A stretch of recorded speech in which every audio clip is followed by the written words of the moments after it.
Hi lovelies.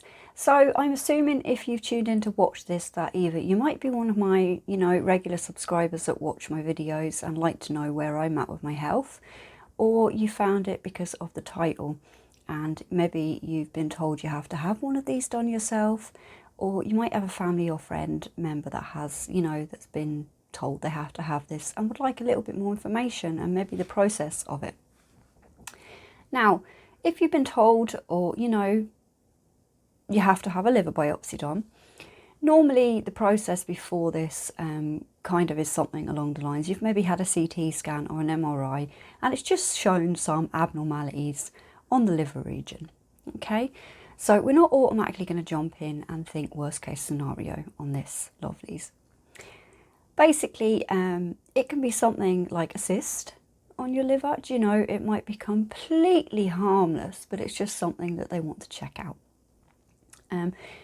My situation may be a little bit different to other people's because I was a bowel cancer patient before. I survived that, I went through that, but I've never been released from the clutches of oncology, shall we say, because there has been suspect masses on my liver. So on that note, these masses were kind of kept an eye on for a while, originally believed to be something called focal nodular hyperplasia, which is like a hard cluster of sort of a build-up of blood vessels and things like that along them lines.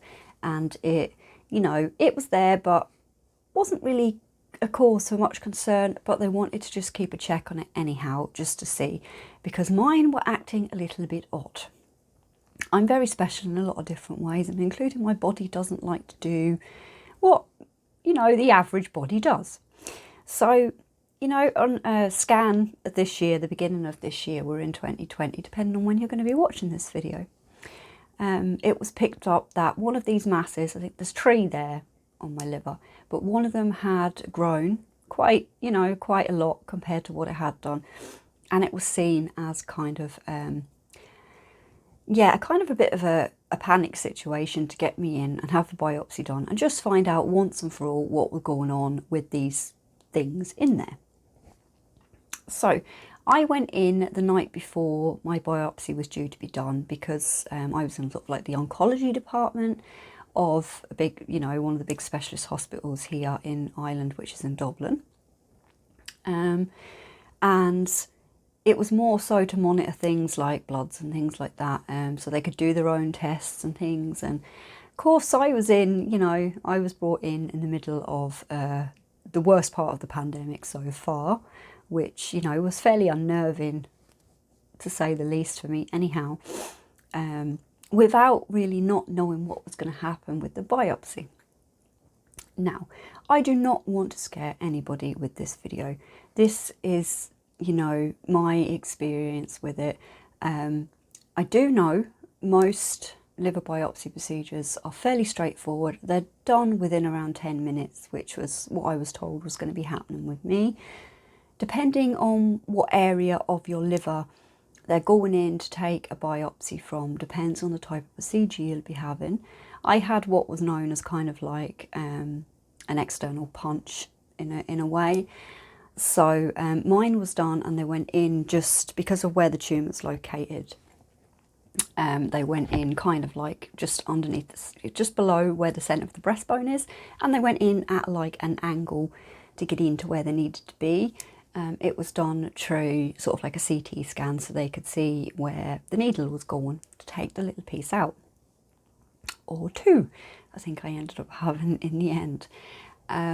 My tumour that, the one they were taking the biopsy from, has an extremely hard outer shell, so it took them a little bit longer to sort of get the needle in to that said tumour.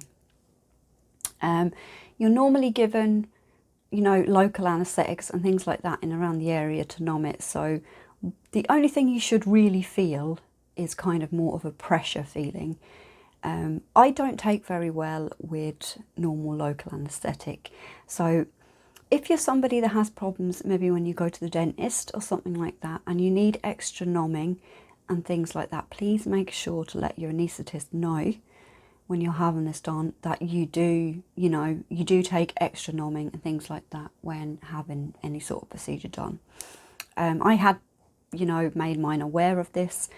I did need an awful lot of local anaesthetic before, they could kind of properly get in there, because they had a couple of attempts and it just wasn't working. You can also ask as well for like, a little bit of something to help relax you and chill you out. You're not going to be put to sleep unless it's, a certain circumstance or something along them lines. Mine ended up taking around 40 minutes an hour to get 2 little bits of biopsy done from the particular tumour they were taking. Now, my case, again, was a little bit different because it's on the proverbial, I can't pronounce that one. It's on basically a main vein system that comes straight down the centre of your body. So they had to be extremely careful that they didn't go near that, didn't puncture that, bits and pieces. But yeah, so you're fasting for a few hours before you have it done. You're not really allowed to have any water or anything, maybe a sip if you have to take a certain medication or something along them lines. But overall, my experience, yeah, it was a little bit traumatic, to say the least. But once it was over and done with, the pain was very, very minimal, okay? So I don't want you to be scared, lovelies, going in for this. Like, I mean, it's a procedure that has to be done if, you've been told you have to have it done, or somebody in your family is going to be having it done. Trust me, seriously, afterwards when it's all finished, you're going to be one of them lucky ones where it's just going to be a 10-minute procedure and you're not going to feel a thing. I know that, okay?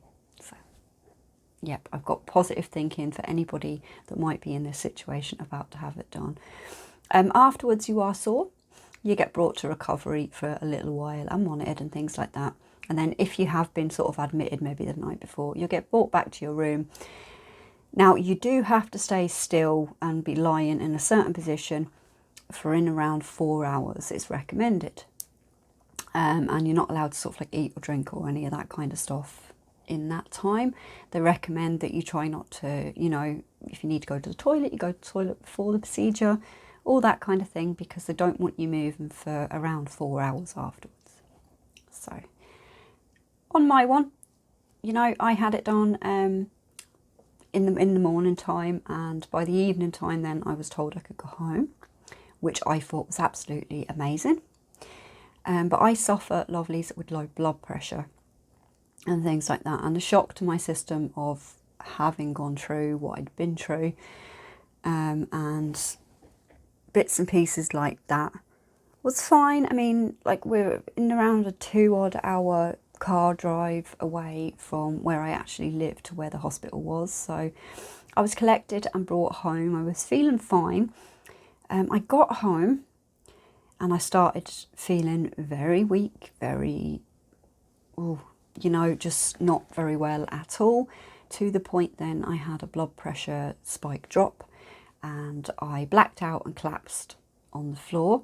There was a big panic on at the time, thinking that I might have had something like internal bleeding from having the biopsy done, which I knew I didn't. I've had these couple of drop attacks and low blood pressure before, but there was an ambulance called. Yeah, it was all very hectic.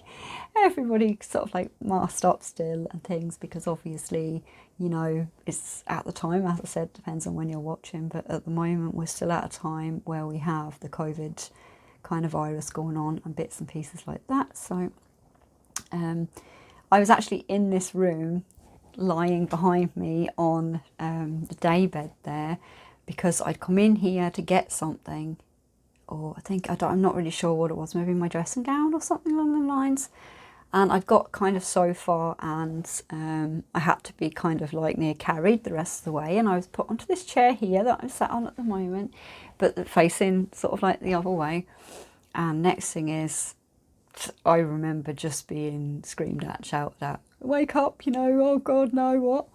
And I was kind of put in sort of like the recovery position on the bed, you can see in the background. Next thing I know then, everyone's having panic attacks, there's an ambulance guy coming in. I'm laughing and joking because, that's kind of weird stuff I do, and having a bit of crack really with the ambulance guy. If you don't know what a bit of crack means, here in Ireland it means having a little bit of fun. We weren't doing anything legal. But he stayed with me for a while, and he'd done all my obs and stuff just to make sure and rule out that it wasn't internal bleeding. Even though I'd said to him, look, I said, I know exactly what's happened here. So this happened before. Every time I seem to go into hospital and have a local type anaesthetic procedure done, I can suffer with one of these drop attacks and things like that. Then it can even happen if I've had a little bit too much local anaesthetic when I've been to the dentist. So that was that. It took about a week, I'd say, for the soreness to kind of come down. You have wee dressings and things.